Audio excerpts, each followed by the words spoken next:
प्रियो, प्रभु का धन्यवाद हो आज के इस विशेष दिन के लिए, और उसका धन्यवाद हो क्योंकि हम सब सुरक्षित हैं। बेशक हम सब एक साथ कलीसियाई रूप से तो नहीं मिल पा रहे, लेकिन हम सब, मुझे विश्वास है कि आत्मा में एक साथ जुड़े हुए हैं। साथ ही साथ साइंस एंड टेक्नोलॉजी इतना एडवांस्ड है जिसने हमको अलग अलग माध्यमों से एक साथ जोड़ा है। मैं उसके लिए प्रभु को धन्यवाद देता हूँ।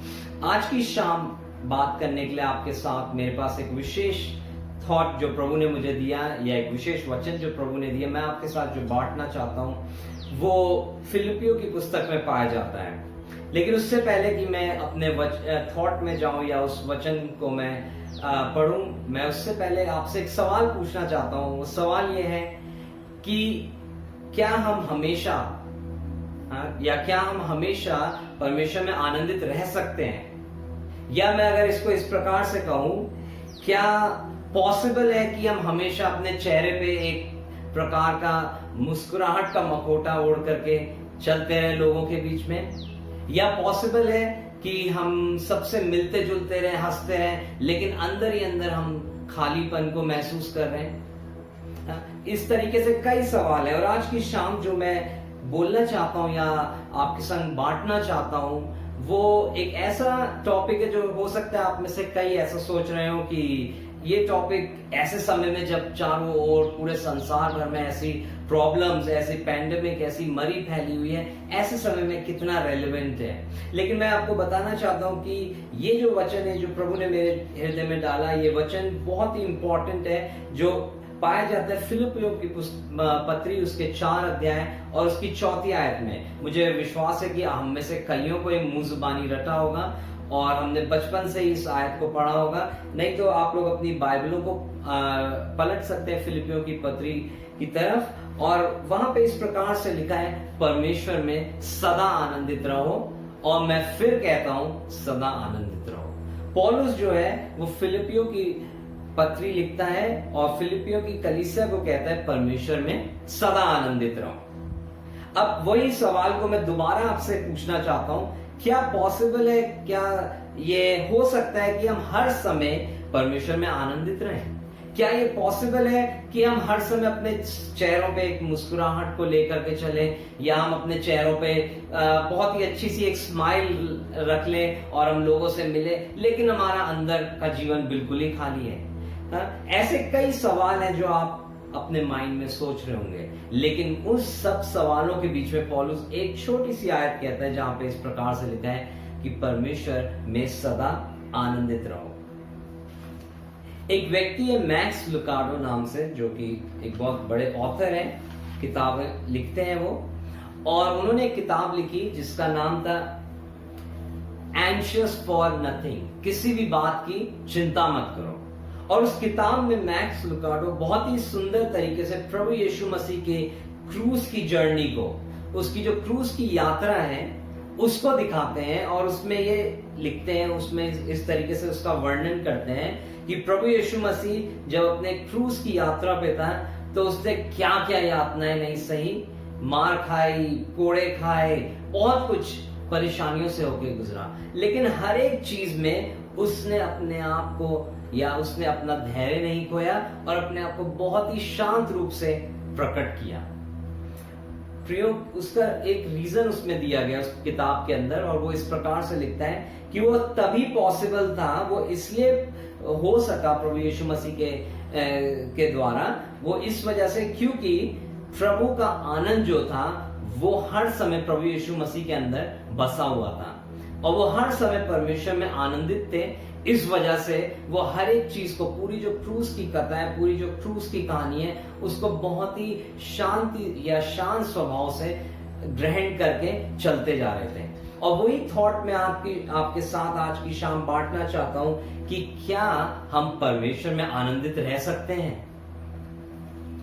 पौलुस प्रेरित जब इस चीज को कहता है तो उसका मतलब ये नहीं है कि हम दूसरों के दुखों में शामिल ना हो, या हम किसी चीज के लिए परेशान ना हो, बिल्कुल, या हमारे ऊपर परेशानी नहीं आ सकती है, या हम कभी दुख में नहीं होके गुजर सकते, ऐसा नहीं उसका मतलब है। उसका अर्थ यह है कि सारी चीजें आएंगी, सारी विपत्तियां आएंगी। वो तो रोमियो की पुस्तक में इस प्रकार से बताता है कि जो लोग दुखित हैं उनके दुख में उनके साथ खड़े रहो, आप भी शोक करो। तो उस प्रकार से पौलुस प्रेरित हमारे ध्यान को ऐसा नहीं करता कि पूरा उस तरफ से हटा देता है, लेकिन वो उस सब के बीच में इस प्रकार से कहता है कि प्रभु में सदा आनंदित रहो। मतलब हर एक परिस्थिति के बीच में परमेश्वर के आनंद को महसूस करो, परमेश्वर के आनंद को अपने जीवन में एक्सपीरियंस करो।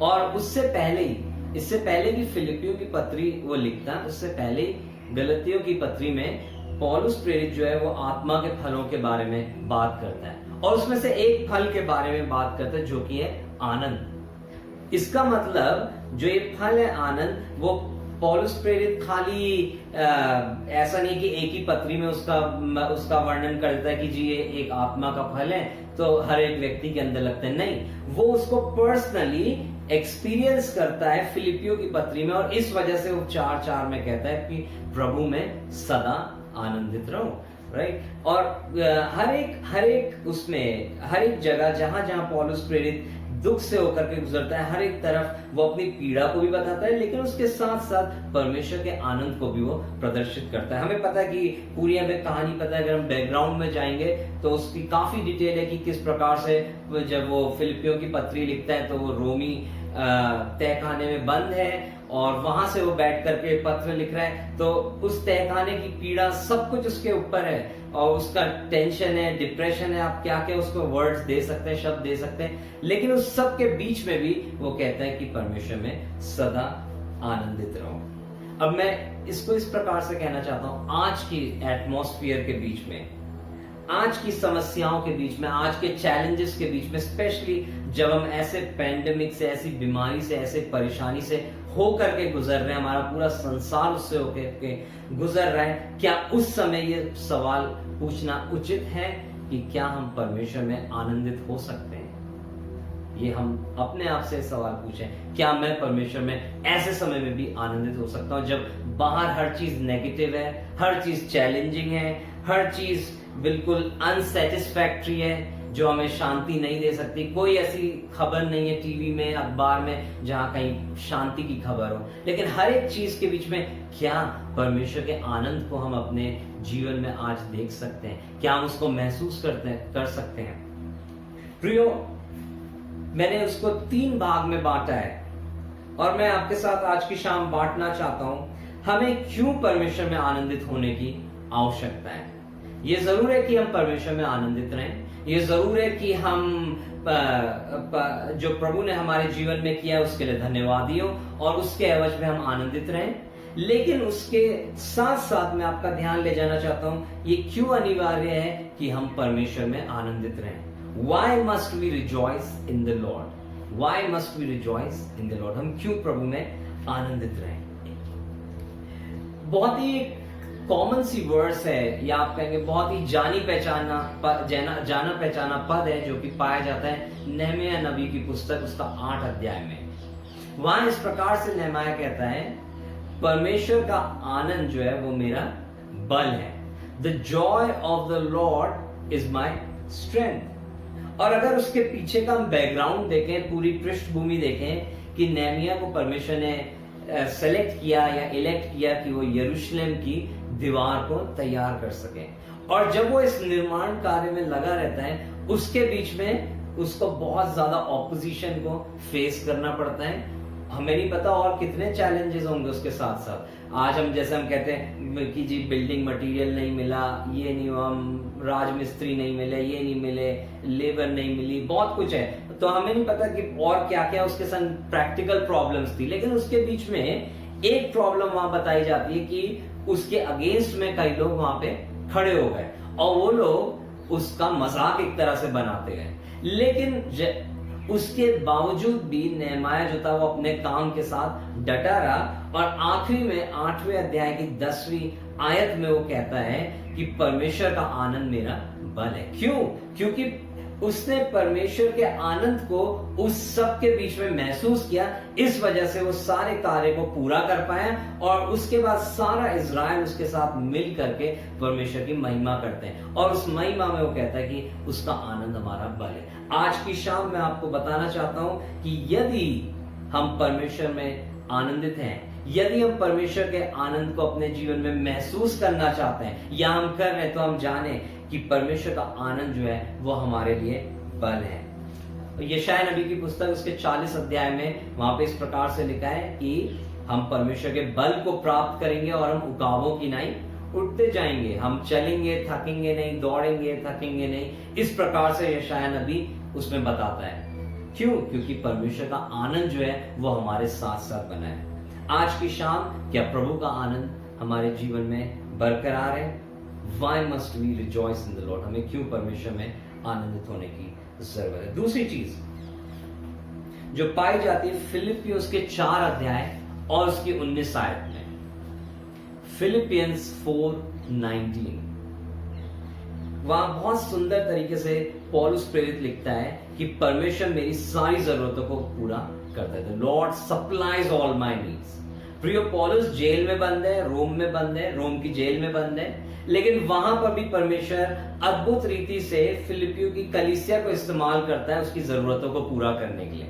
और इस वजह से पौलुस अपने पुस्तक में इस प्रकार से अपनी पत्री में लिखता है फिलिपियों की कि वो उसकी जरूरतों को पूरा करता है, क्योंकि उसके साथ परमेश्वर का आनंद बना हुआ है। Why must we rejoice in the Lord? Because it supplies our needs when we feel empty-handed.